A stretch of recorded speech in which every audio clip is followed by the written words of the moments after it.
I would like to first invite Professor Faizan Mustafa, the Vice Chancellor of Nalsar, to introduce our speaker for the day. Please, sir. Thank you, Pranav. It gives me immense pleasure in welcoming Dr. Rajan, who is our former Governor of Reserve Bank of India. He started his journey at IIT Delhi and then went to MIT to do his PhD. In between, did his MBA from IIM Ahmedabad. And in 1995, he became full professor at Chicago University. In 2008, Dr. Manmohan Singh, an economist of Dr. Manmohan Singh's eminence, appointed him as his honorary economic advisor. Subsequently, he became our chief economic advisor. He's a prolific writer, has written a number of books. His book, I Do What I Do, has been quite popular. The other books are The Third Pillar, The Fault Lines. I'm really grateful to you, sir, that you found time for the students of Nalsar. We are worried and concerned about democracies dying all over the world. In fact, we all in India are too used to democracy and constitutionalism. And therefore, we are really looking forward to your lecture this evening, how an economist looks at the whole question of limitations on the powers of the government, because we believe that the constitutionalism is all about working within well-defined boundaries and no one having too much of a power. I don't know how much of autonomy Reserve Bank of India has vis-a-vis Government of India, but we are aware that you did predict correctly 2008 economic meltdown and tried your best to bring down the inflation and work towards deepening of financial markets. I'm sure that my students will benefit immensely from your talk this evening. Thank you so much. Well, thank you very much. Thanks for inviting me and for persevering with the invitation. I wanted to wait till I had something useful to say, and I thought the subject of constitutionalism was very appropriate. So the title of my talk is Constitutionalism and India's Economic Future, because I agree very much with the Vice Chancellor that I think these two are interrelated. Let me start by saying I'm not a lawyer or a political scientist.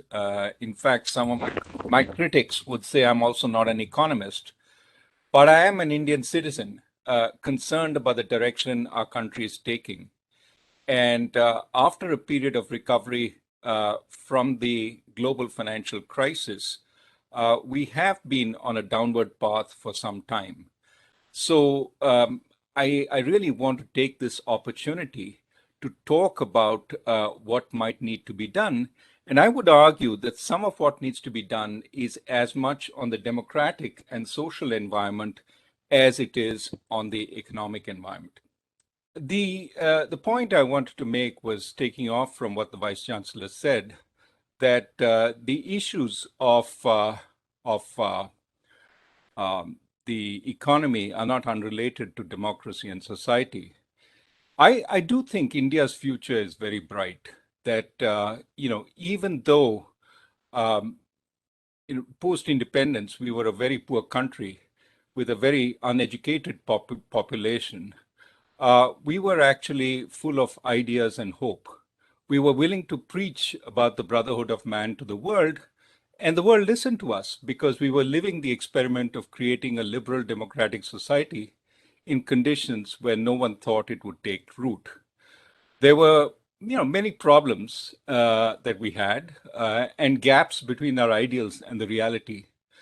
But our ideals were never, ever in doubt. And that has to be remembered as we go forward, as we think about the future. Today, we have a much larger, more educated population, which is still our greatest strength. And of course, we've had tremendous successes since independence.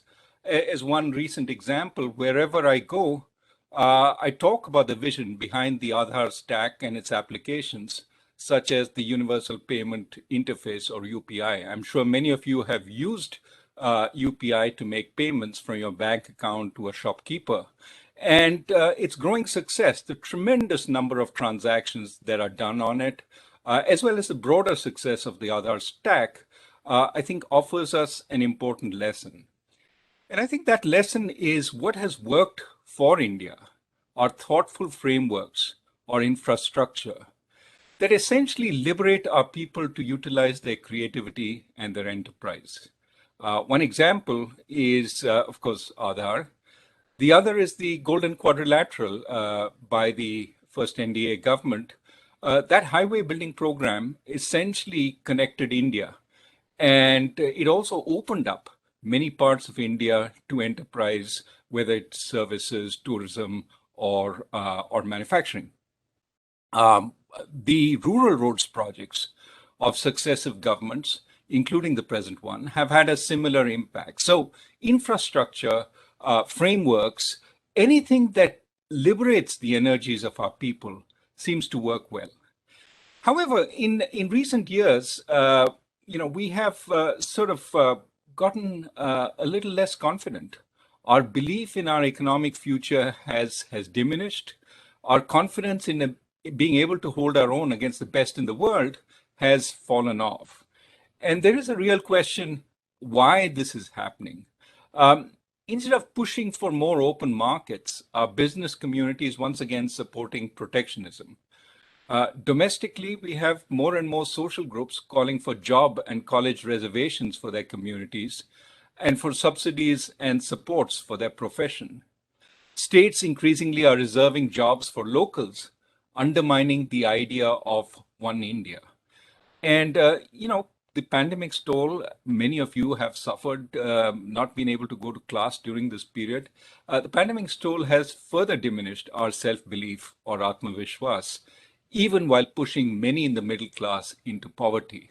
The stock market is booming, of course, in India, but that doesn't reflect the reality that many are, in fact, in deep distress. Now, at the same time, as our economic performance is diminishing, our democratic credentials, our willingness to debate, to respect and tolerate differences are also taking a hit, not just at the center, but in many states. As you know, community sentiment is very quickly hurt, and this is often used to bludgeon those who behave or think differently. The room for political adventurers to exploit division and a sense of public grievance has been increased, and they're using it to political advantage. So I think it's important to think ahead beyond this current period of malaise, to think of how we get away from the trap of diminished expectations, of following the hate mongers in pointing fingers everywhere else but towards ourselves. And the answer almost surely lies in pushing what has worked in the past, to allowing our people to create their future through enabling frameworks. For example, to make it possible for every small entrepreneur to dream of becoming a Poonawalla, who I think is owed the nation's gratitude in producing the vaccines that are helping us combat the pandemic, or a Nilekani who architected the Aadhaar stack. Similarly, every organization should dream of becoming an ISRO, which put an orbiter around Mars in its first attempt at a paltry cost of 73 million. All our people need to think of the possibilities. And certainly, all our people need the capabilities that some of us have. They also need the opportunities that go to only a few. We need to remove the impediments that hold back so much of our population, including our largest minority, which is our women. But change cannot just come from on top. It has to be largely bottom up. As Gandhiji said, we have to be the change we want to see. The good news in all this is we have a framework within which all this can be done. It is called the Constitution of India.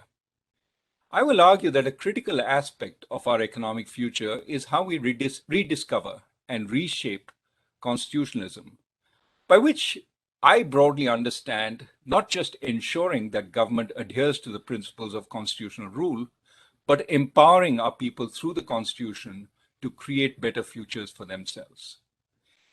No doubt our founding fathers were visionaries, but we also have the benefit of over 7 decades of experience since we gave to ourselves the Constitution. What aspects should we strengthen, and what should we develop further to rebuild our economic hopes? That will be the subject of my talk today. First, of course, we need to know where we're going economically speaking. Clearly, the thrust of an economic program will be to create good, well-paying jobs for all. But where will those jobs come from?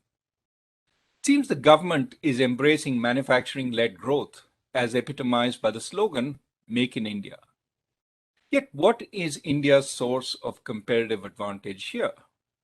First, we certainly have a reasonably sized market where Indian firms can learn by doing and improve their productivity.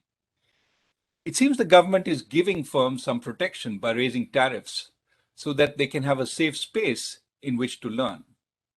But ultimately, the challenge will be to compete for the global market, since our domestic market is not big enough for sustained corporate growth. For example, the world market for steel or for cars is about 20 to 25 times the size of the Indian market. If you can produce for the world, you've got much more space to grow. And for niche products, of which there are many, the world market is a much greater multiple of the Indian market. So we do need to embrace the world. And there is a time-tested path for export-led growth that other countries have demonstrated.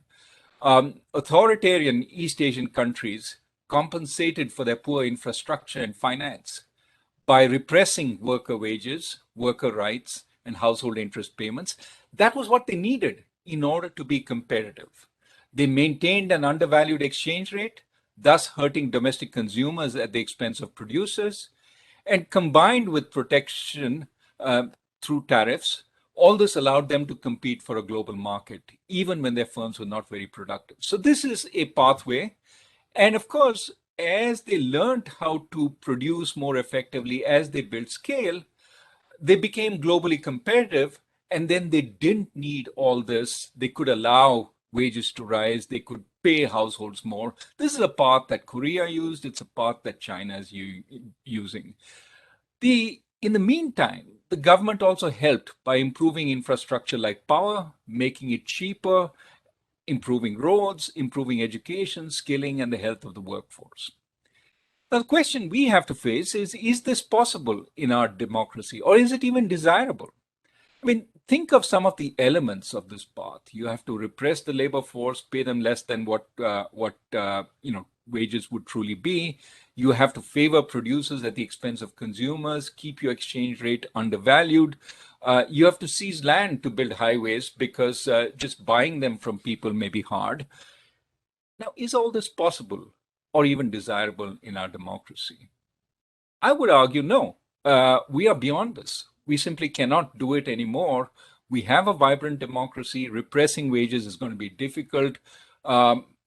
Running an undervalued exchange rate is going to be difficult. Paying savers less than what the market suggests is difficult. So I would argue that our China fetish, where we look at that country, think they're the only other country our size, and we want to do what they did. It's certainly China is a place to look at and be awed by the pace of their growth. But we don't have, some would say very thankfully, we don't have the system they have. And so the question is, can we really aspire to follow their path? And even if that way were feasible, the world has really become resistant to the Chinese way of growth. It's very hard now to export in the fashion that the Chinese did. Many countries have been burnt by that. So given that, I would argue we have to largely find our own way using the strengths of our system, one of which is constitutionalism and democracy. So I would argue also that the export-led manufacturing path embeds a central problem which we didn't solve in the past, and it's not clear we will solve it now. When we increase protectionism through tariffs, it makes it harder for firms to compete globally. So, for example, a car maker paying high domestic prices for steel will be uncompetitive globally. So, eventually, you have to bring those tariffs down. Similarly, the car maker themselves are protected by tariffs from foreign produced cars, and that gives them little incentive to be competitive also. So you have to bring down input tariffs, you have to bring down tariffs on output goods, you have to lift tariffs across the board. Now, we had the chance of competing with the Asian economies in the 70s and the 80s. And we failed because we simply did not lift our tariffs at the right moment. Our firms never thought they were ready to compete in the 70s and the 1980s, and they put pressure on the government not to open up. This was a time when we could have embarked on export-led growth. And without any pressure to be competitive, we did not improve the quality of our infrastructure or our workforce either. Indian levels of education in years of education were miserable. It took a crisis in 1990, 1991 for us to liberalize. And after that, we had the best 2 decades of growth since independence, not just growth. If you look at every other measure of well-being, it improved for our population, including education, including nutrition, etc. Unfortunately now, the protectionists have gained influence again, and their gospel of our inability to compete is dominating thought in Delhi. If Atmanirbhar means old-style protectionism, I would argue it's a time-tested failure. I sincerely hope that is not the path we are embarked on. Clearly, there's a lot of debate about what Atmanirbhar really means. What we do need, I would argue, is Atmavishwas. We have to be confident. We have to be recognize our strengths and build on them. Perhaps we don't need to go through the old export-led manufacturing growth using cheap labor route. Perhaps we can leapfrog that stage. We could be creative. For instance, we have a substantial agricultural presence. How about value-added agricultural products using the immense potential in our rural areas? If the United States can make rice noodles, why can't India? What about selling Haldiram's bhujia in Safeway in California? Why cannot we market badam and vatal not just to South Indian NRIs, but to the world? What about higher skilled manufacturing where competitive infrastructure and low wages are not as critical? For example, as you know, Royal Enfield is selling motorcycles in the land of Harley Davidson and gaining a small market there. Our pharmaceuticals, the world is depending on them right now in a period of vaccine shortage. We have done very well with generics, but is it not time to move up to higher value-added pharmaceuticals? Perhaps the most intriguing possibility is to leapfrog into higher skilled services.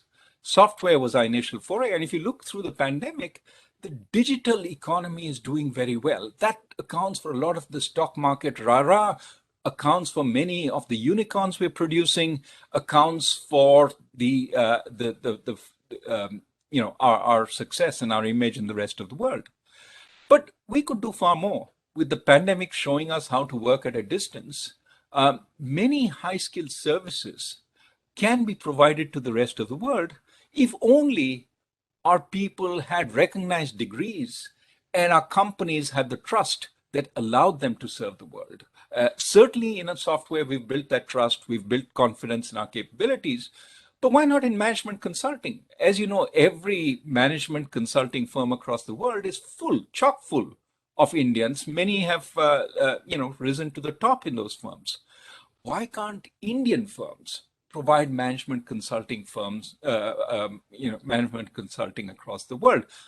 My niece worked the entire pandemic from her home. She's a consultant. We could do far more, but home need not be Mumbai. It can, and work in Bangalore, it can be home in Mumbai, work in the rest of the world, or home in Hyderabad, work in the rest of the world. And there are so many other services that we can provide. Legal services, telemedicine, edutech, financial services. What we do need in order to do this is high quality colleges and universities like Nalsar that ought to be recognized around the world. And we should encourage private and foreign efforts to set up these universities rather than impeding in them. Having been involved with setting up 2 universities in India, I can assure you that setting one up is much harder than setting up even a private business, even though these are not for profit and are meant to increase the capability of our people. We need to do better. Of course, many of you would say more and more activity is being automated. How do we compete? But generally, we have discovered that human plus machine invariably beats human alone or machine alone, because the human brain and its creativity are still unmatched. So India has to innovate and automate wherever necessary in order to make service delivery globally competitive, and we can do it. We can also move up the value chain. Rather than being the back office to the world, we can become the front office to the world if our corporations can build trust in the quality of their service. We can also bring the world to India, where we can offer labor-intensive services cheaply. Ordinary tourism, for example, but with a lot of attention paid to the tourist by our service providers. Health tourism, where people come to our hospitals to get operations. Certainly we serve the Middle East and Africa, but why not the rest of the world?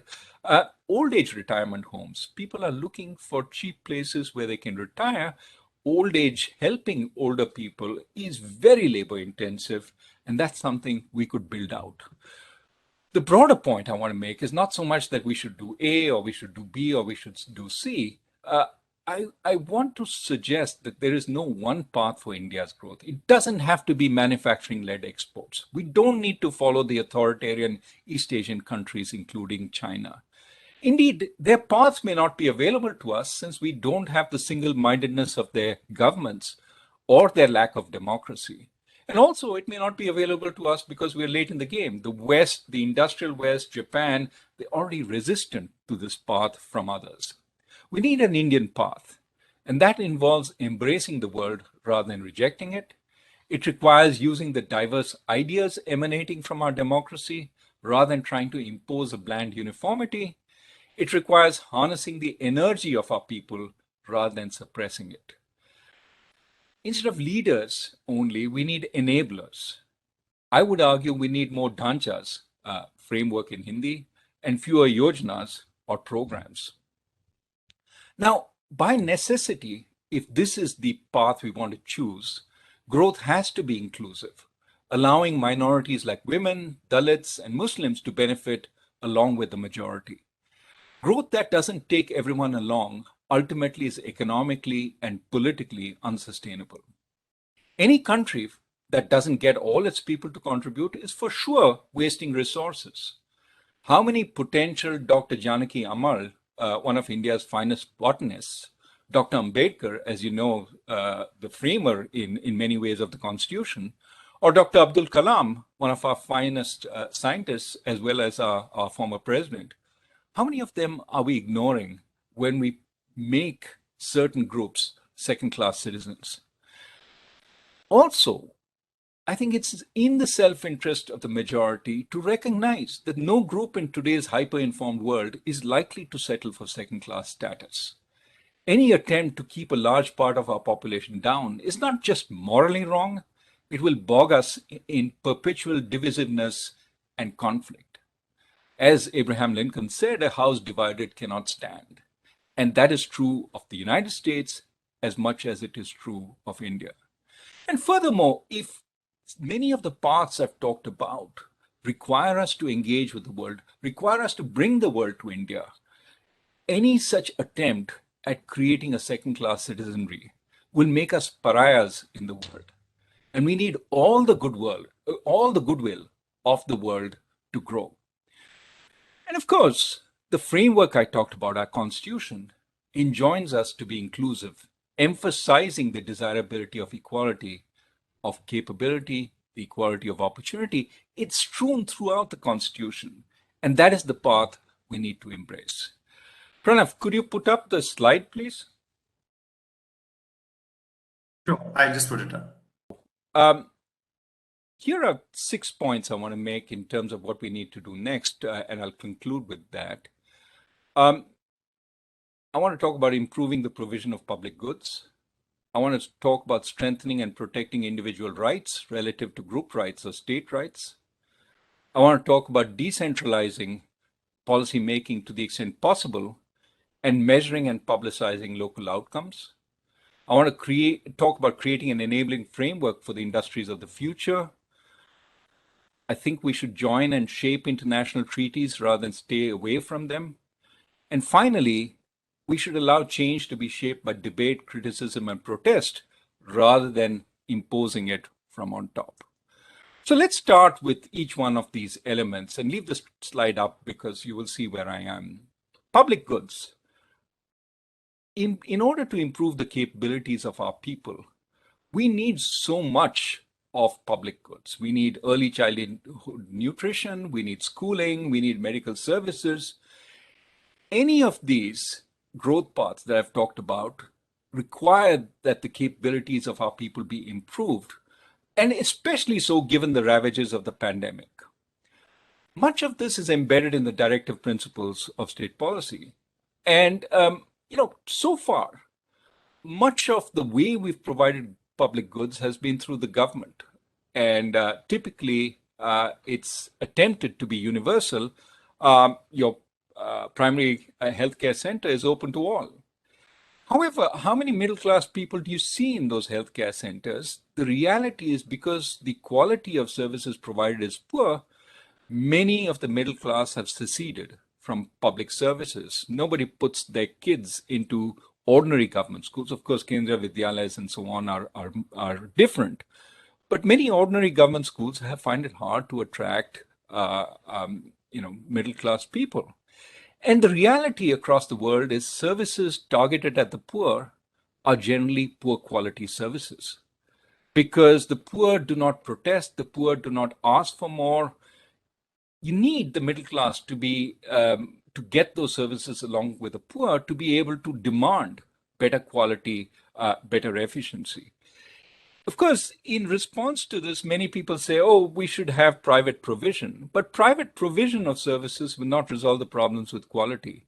The private, doctor is as liable to bilk the poor as a public doctor.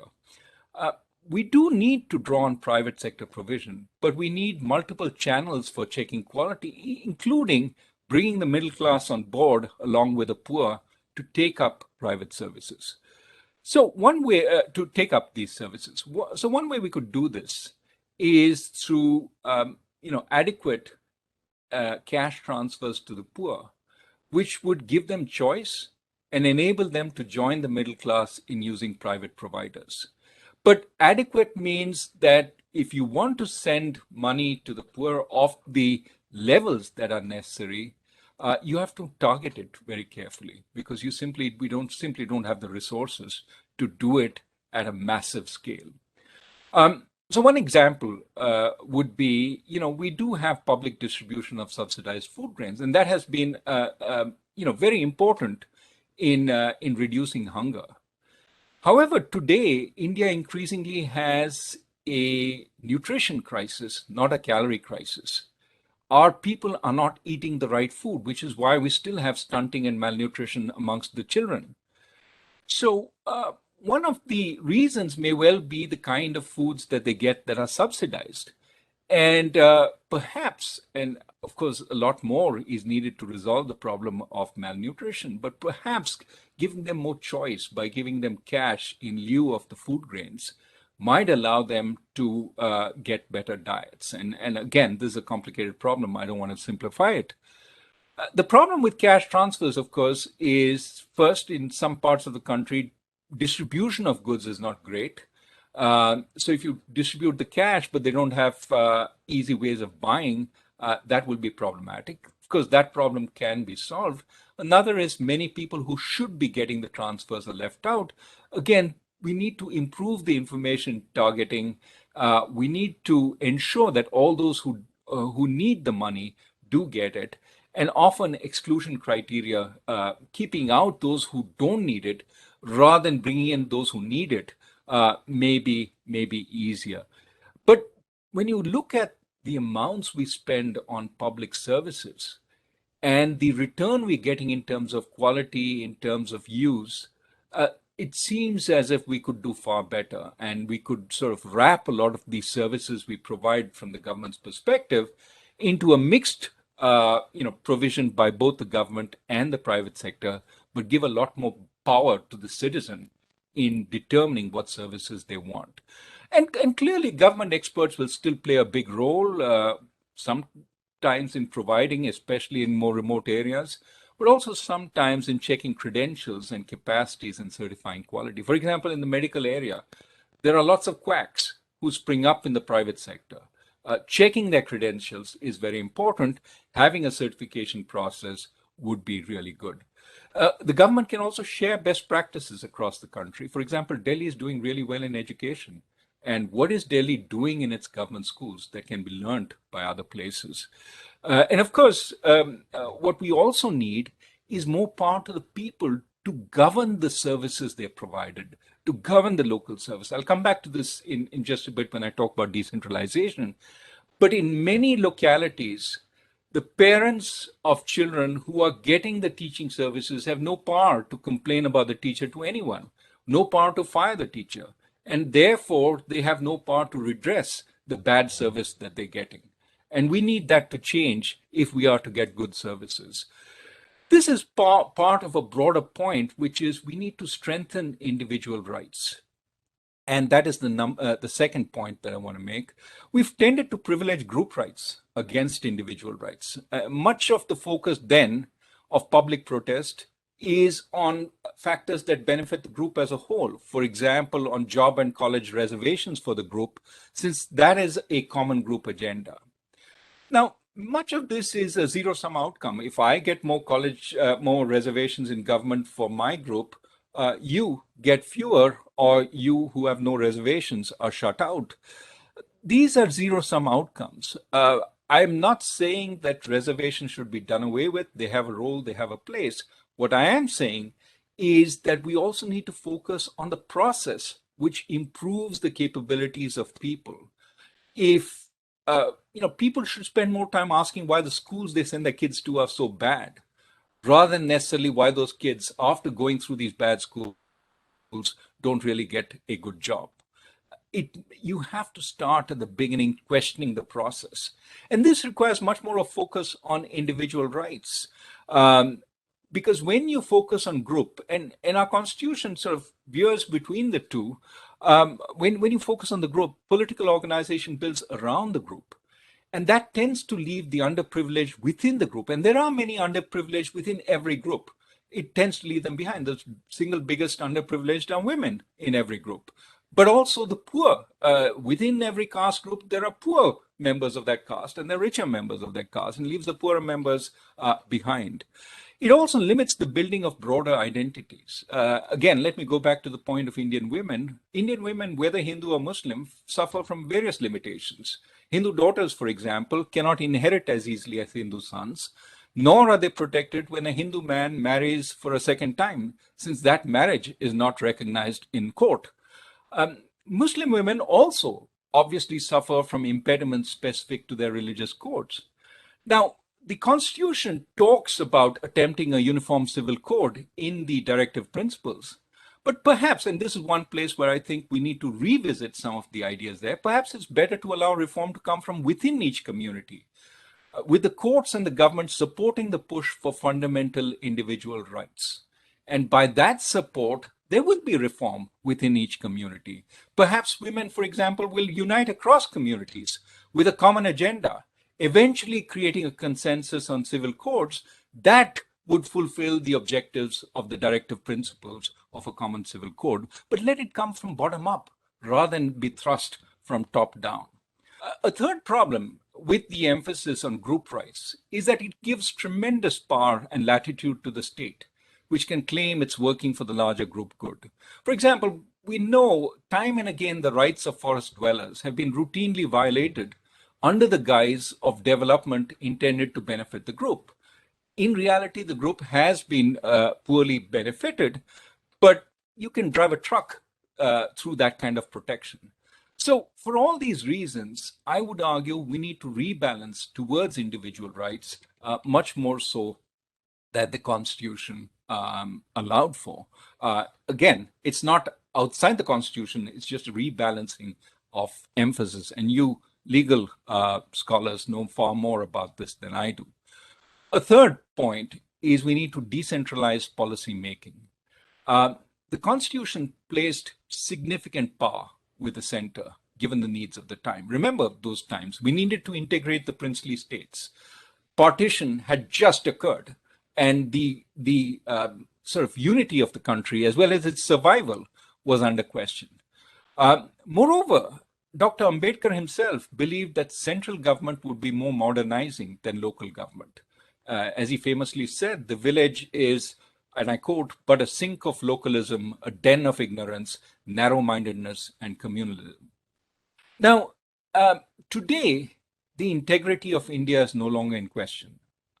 Moreover, our population has grown fourfold since independence. The population of Uttar Pradesh is 2/3 the population of the United States. And the United States has 50 states. Uttar Pradesh is one state. And this is after Uttar Pradesh was, divided. Decision making today is taken at a level that has little knowledge of local population needs.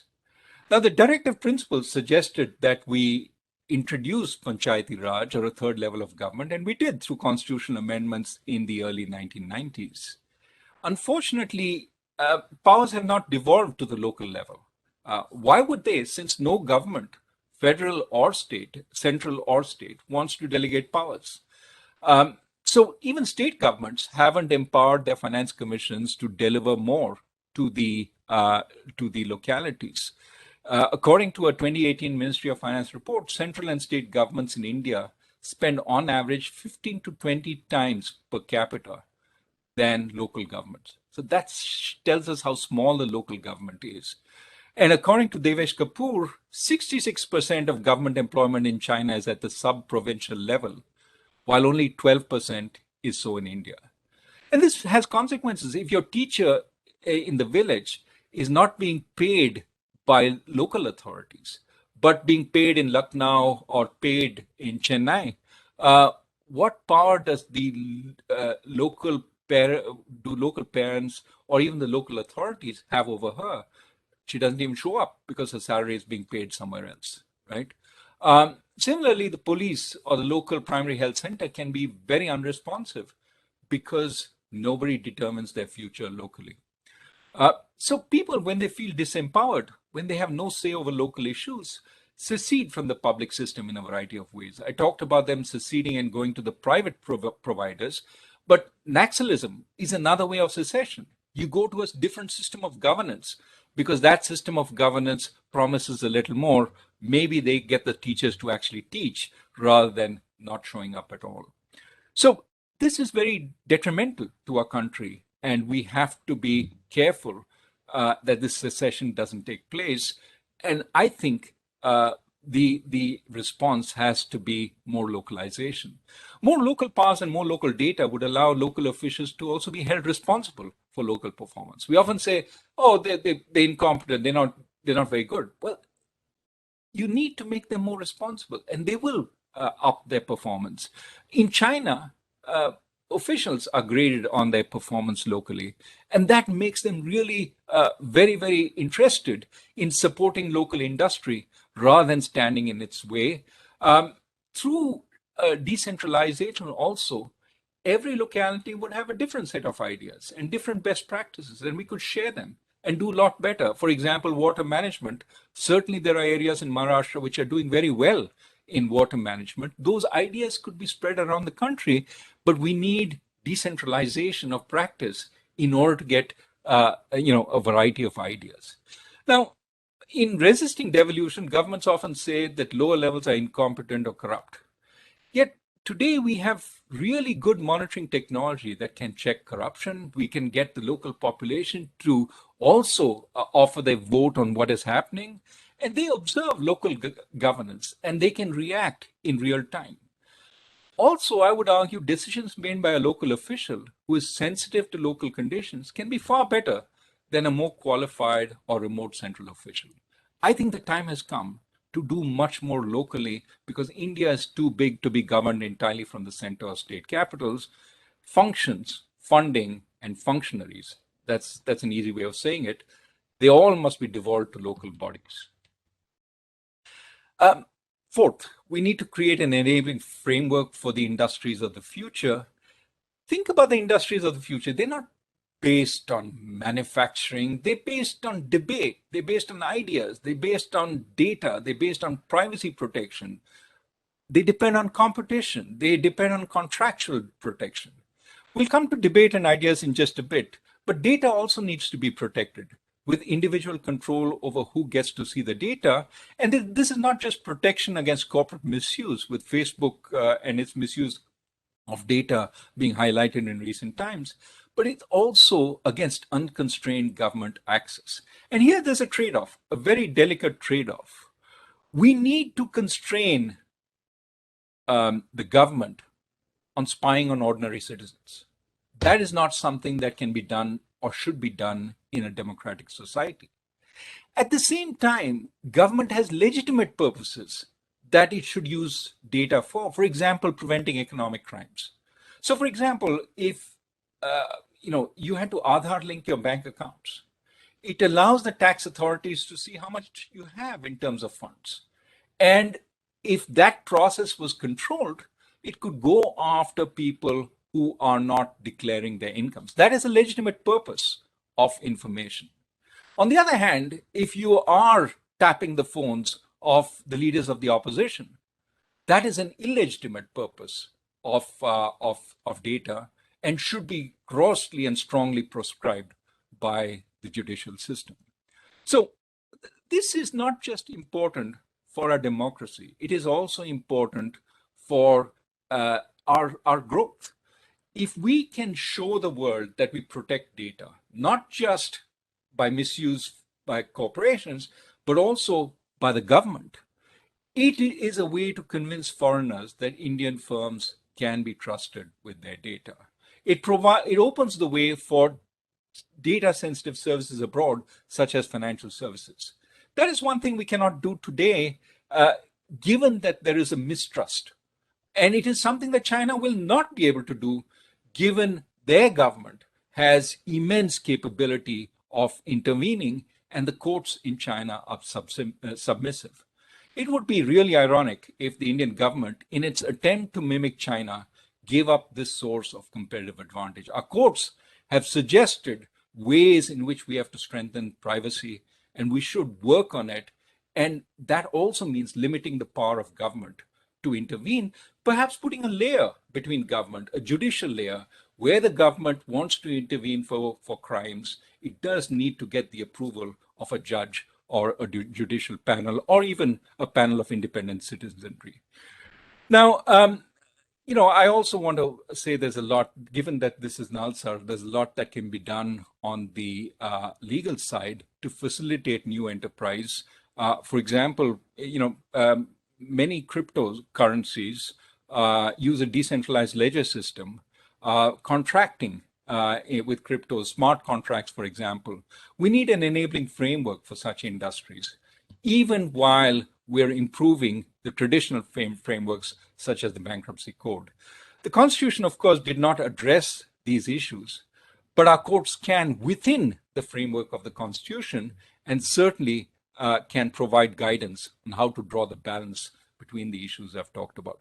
I've talked a long time. I want to quickly go through the next one, which is we need to join international treaties and trade agreements. We sort of reject them, we keep out of them, often because we are unprepared to negotiate them. Every country goes into those negotiations knowing exactly what it wants for its people, given its comparative advantage.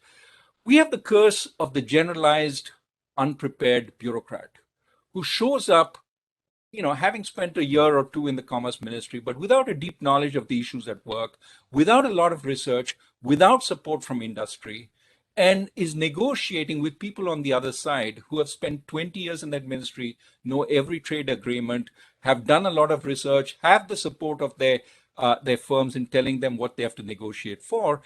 And it is no wonder that we find that treaty after treaty we negotiate, we are at a disadvantage. What we really need to do is prepare better and go in with knowing what we want. And it's not just protecting agriculture. Our agriculturists can be far more competitive and will be far more competitive if given a chance. But that's an excuse for us to stay out of these agreements, and that prevents us from being parts of global supply chains. But it also means that when we go in, we should negotiate for different stuff. For example, recognition of Indian degrees. Indian medical degrees, if recognized elsewhere, could allow us to provide telemedicine. Why can't we negotiate for that? Similarly, Indian law degrees. Many of you can practice in Indiana. Many of you can take the bar exam there. But we need to be able to negotiate that with the United States. This is the new world. Let's not just talk about tariffs. The new world is about degrees, credentialization, things like that, which allow us to serve the world. Again, here, our constitution is recognizable in much of the democratic world. And broadly, we have a sense that our legal system works. And this will allow us to build confidence that we will respect international agreements. And that is important. And it is also necessary that we show that we respect the rule of law, that we do actually adhere to these agreements. The recent attempt to solve age-old disputes with Vodafone, etc., I think is a step in the right direction, because every arbitrator had ruled against us, and we were still debating it, and that was problematic for our image. Finally, and this is the last point, and I'll stop then, we need change to be shaped dynamically by many. The reality is we are already a complex $3 trillion economy. But we're much bigger on purchasing power parity terms and much bigger in terms of the number of people, as I earlier argued. No individual leader can know the right direction, or even if they have good ideas, how all of it will play out. And when we suppress debate and criticism, it leads to poor one-size-fits-all uninformed policy choices with little course correction. And nobody can know the future well enough to, offer a policy which doesn't need to be corrected. This becomes more problematic as our economy becomes more complex and governance choices more difficult. Take, for example, the farm laws. They're well-intentioned, no doubt, and have some good elements. But they were imposed with little political debate, with little attempt to get the stakeholders on board, with little discussion with the states and how the states could sort of work within them. No wonder there is massive opposition. Policy by Jhatka may be seen as bold, but in a large, complex country like India, it could also be foolhardy.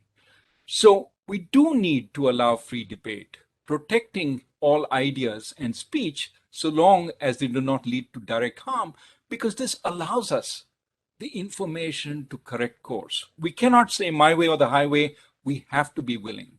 Now, this is where, again, I think our founders were more willing to trust the state. As Ambedkar argued, instead of formulating fundamental rights in absolute terms and depending on the Supreme Court to come to the rescue of Parliament by inventing the doctrine of police power, the Constitution permits the state directly to impose limitations upon the fundamental rights. There's really no difference in results. In both cases, fundamental rights are not absolute. I think we need to revisit this. By allowing the state to set its own powers against the citizen, perhaps the framers of the Constitution were too trusting. Indeed, Ambedkar, in that famous preliminary speech when the Constitution was introduced, seems to have recognized this possibility when he said, if things go wrong under the new Constitution, the reason will not be that we had a bad Constitution. What we will have to say is that that man was vile. I would argue that a democracy which depends on the continuous election of good people is extremely fragile and prone to finding that some leaders are indeed vile. We need to protect fundamental rights under all circumstances with no ifs and buts. And that means eliminating the misuse of colonial era laws, as well as the misuse of official agencies such as tax or economic crimes units. Government after government has done this. We need this to change because it really puts our democracy under threat. We need oversight by independent citizen bodies and by the judiciary. We need the judiciary to declare unconstitutional laws that render some parts of our citizenry second class and certainly diminish the fundamental rights of many. We need to strengthen the independence of institutions such as the Election Commission, the CAG, the press, as well as a variety of civil society organizations that operate within the Constitution. And I think in many ways, the challenge is for all of us to convince the broader public that constitutionalism is not an elite project. Well, you and to future in India. That despite us growth in increasingly divisive politics and the blows inflicted pandemic, I think that our brightest days are still ahead. And rather than for grand center, we need to enable every player to grow in its own way. And that means frameworks support the build of people's capabilities as well as giving them the opportunity to use their initiative. And to that end, to rediscover our soul and to shine a beacon for the rest of the world to follow, we have to embrace and strengthen the spirit of constitutionalism. Very glad that Nalsar is sponsoring a set of lectures on this. More power to you. I will take some questions. Just stop sharing the PowerPoint, Dr. Rajan. Yeah, please do. Thank you for that stimulating talk, Dr. Rajan. Just to proceed in a bit more of an orderly fashion, if I can request the members of audience to type in their questions in the chat box, and I'll be happy to ask them on your behalf. Thank you. So we do have some coming in already. And right, so Naman's asking, how do you evaluate the recent resumption of FTA negotiations with EU, UK, Israel, etc., in light of the simultaneous push for Atmanirbharta? Look, as I said in the talk, I'm not quite sure what Atmanirbhar is. If it is a continuation of improving the sort of conditions for manufacturing in India, as I thought Make in India was, I think that's a very good thing. If it is import substitution by a different name, that is putting up tariffs so that our industries can be protected, I think that is a path we followed before and didn't serve us well. Again, for reasons I pointed out in the talk, getting away from it at the right time is very difficult because once protected, industries constantly want protection, and the gap between them and global the global frontier increases. So I would argue that, and I think we need to be open. There is a sense in India that the world is not serving us well. I think that reflects our lack of confidence. We need to be much more confident because when we go out and embrace the world, Sanjeev Sanyal, who's an advisor in the ministry today, has written a book on how whenever India has embraced the world in the past, whether it was the Cholas trading with East Asia, we have done well, and there's no reason to think this time will be different. We must remember that if we impose restrictions on the rest of the world imposes restrictions on us. And that is also one reason why I think we cannot abandon our democracy, because that gives us a link to the rest of the democratic world. And no matter how strong China is, I think the democratic world is where our sympathies should lie and where we will see more markets, whether it's East Asian democracies or European or American democracies. Thank you for that.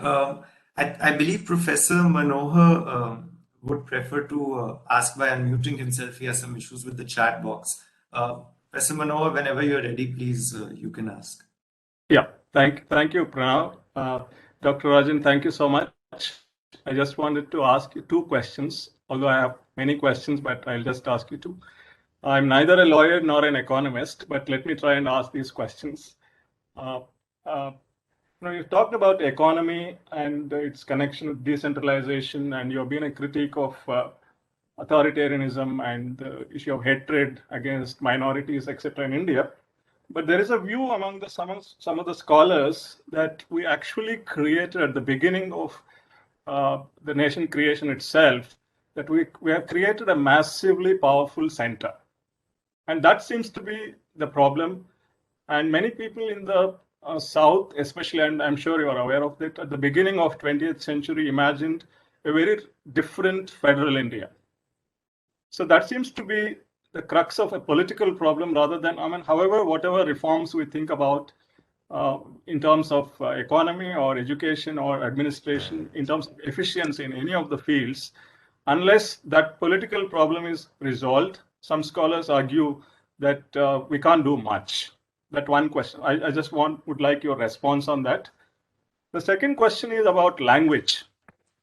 How far is our Indian language policy conducive to economic growth in India? Because there is also the sense that English functions as a gatekeeper to access to education in India. And overemphasis on English actually has hindered Indian languages. So the German scholar Florian Kuhlmans, for example, has argued that there is a close connection between literacy and economy. So unless the literacy issue is resolved, economic efficiency cannot improve. Sorry for taking time, but I just wanted to ask you this question. I think those two are very important questions. On the issue of centralization, I do agree that we have a very powerful center. And it's powerful not just with respect to the states, but also powerful with respect to the private I sector. have no clue. I'm listening to this thing. I had to be I'm at sorry. home attending this meeting, but then I came back. Somebody I is request everyone to got a please mic. unmute themselves. You said you want to make some sounds. Please mute yourselves. No. everyone. Songs are. Okay. Oh, what So I think the we problem talked about video. was, as you said, with Sorry. the Constitution itself. But remember the issues then. It was to keep India united. And so the center was given a lot of powers then. I would argue that today, even though there are questions at the periphery, there is really no question about the unity and the integrity of India. And so the time has come to decentralize more. And I think it's twofold. One is decentralize more to the states, but also I think decentralize from the states to their localities. Now, the Finance Commission, every Finance Commission till the 14th was about decentralizing more to the states in terms of funding and so on. And I think there's some negotiation that has gone on in the 15th one. But what has not happened is from the states further to the panchayats, the municipalities, not just funding, but also powers. And I think you're absolutely right. Until we do that, we are going to have more problems. And of course, one of the big issues is if you have excessive centralization, democracy feels contained. It doesn't feel it has a space to flourish. And then you get protests of other kinds. So I think it is high time we did that. And if districts, for example, had more power or smaller municipalities had more power, there would be less of a demand to break away from the state. Basically more decentralization, I think, would reduce some of these tendencies and in fact strengthen our unity rather than decrease our unity. Also, we can do it. So I'm very much with you, but I think this is a process of change, which we need to push for rather than go the other way. Of course, there is a principle of subsidiarity. There are some issues which, the states cannot do. Defense, that has to be a national subject. And the center needs funds for maintaining an adequate defense. But much can be decentralized. And there's no reason, various policies should be determined at the center. On language, I would say we should let the people choose. Many poor people want their kids in English language schools because they see that as the pathway to now. I think what you may also be saying is maybe some of the bias in favor of English in terms of the national examinations, etc., needs to be rethought. And we should do that. We should allow different languages to flourish. I think the problem to some extent is that, as somebody once put it, English offers a common disadvantage. While if you pick any other of the languages, including Hindi, it offers some groups in India an advantage over the others. I think we should work towards the three language formula, and we should try and implement it. And of course, the more we speak in the vernacular, the better it is. But in terms of our linkage to the world, English is an advantage, not a disadvantage. You see the Chinese are moving wholesale into learning English, and they operating from a disadvantage. We already are there. So I would not give it up. I would strengthen the role of the other languages and ensure that people who are sort of fluent in the vernacular don't have a disadvantage in the national exams, etc. But, in the same way as people who succeed in the IIS have to learn the local language, you could do it the other way also. People who succeed using the local language should learn English so as to communicate with other parts of the country until such time as we have consensus on another language. Thank you so much. Thank you for that, Dr. Rajan. Professor Mustafa is asking if you really think that we should make most of our fundamental rights non-derogable. I'm sorry, last point? Non-derogable. If we should really make our fundamental rights, or most of our fundamental rights, non-derogable.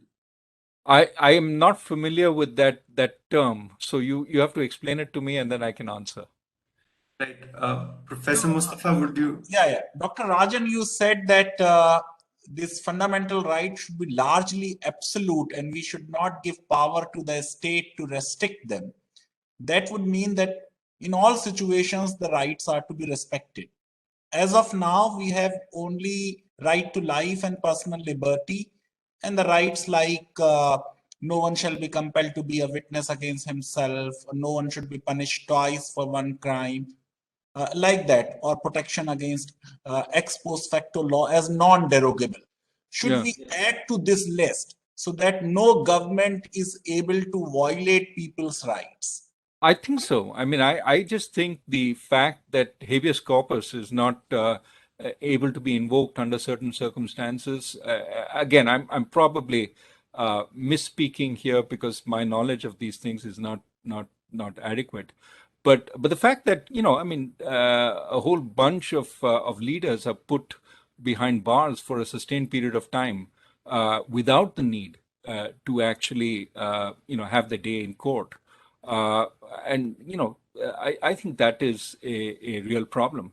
I think similarly, under certain kinds of laws, basically the state can hold you without you having to appear necessarily in court, and the court has no ability.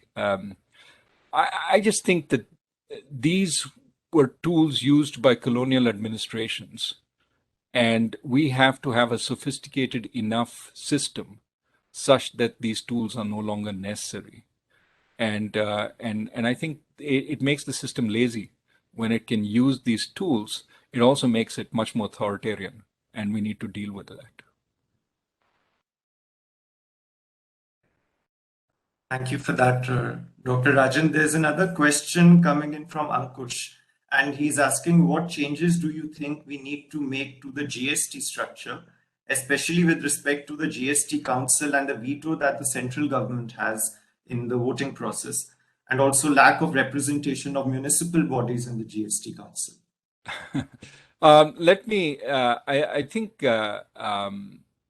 think we, in the same way as with every process, a few years after implementation, should do a careful study on what's gone right, what's gone wrong, and then use that as a basis to reform that process.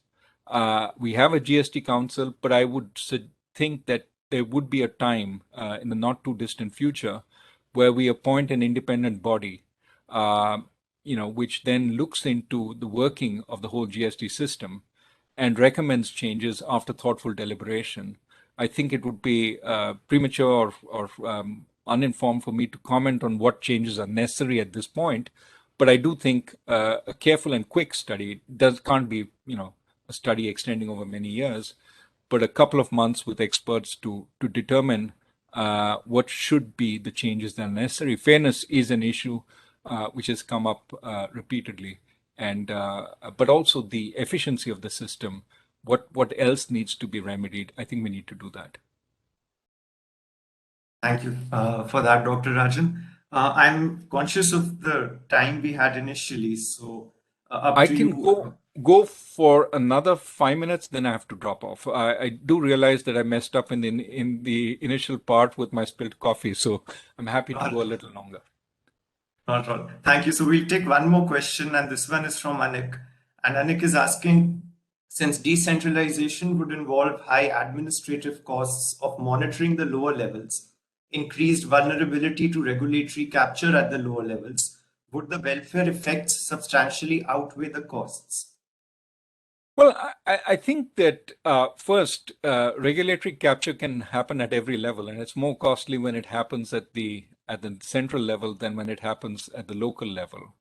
But I think importantly, we have so many ways of keeping tabs on what's going on, especially if we empower local people. So first, the center itself or the state has, in this day, ways of monitoring the flow of funds. So you can keep tabs on that and what's happening, and you can have every bank does this. You can have ways of checking what are the discrepancies, where is there unusual activity, and where are the invoices against that? Are all the invoices going to one person? I mean, all that can be done today. So we need to bring administration into the modern era. The beauty of technology is you can have much better monitoring. At the same time, local people can monitor also because they see the decisions locally. So and so claimed a bridge was built, and there is no bridge. So if you put on the panchayat door that so much money was spent on a bridge, and the locals know there's no bridge there, you don't need an inspector from the center. Or if they know the bridge is terrible quality, or the worst contractor in the village was appointed to make the bridge, they are going to protest locally. The beauty of localization is you have somebody to target your protest against, and that person has to respond. The fact that you don't have any ability to protest against the tehsildar who's appointed by the state government, that then makes it very hard to control what's going on. So I would argue that there are checks and balances, more so perhaps in decentralization. Okay. So thank you so much, Dr. Rajan, for taking out the time to be with us here today. I think it was a very stimulating talk, combining the themes of constitutionalism and the economy, especially coming from someone of your stature. And I'm sure we have a lot to think about after this. Thank you once again on behalf of Nalsar. Thank you. Thank you for hosting me.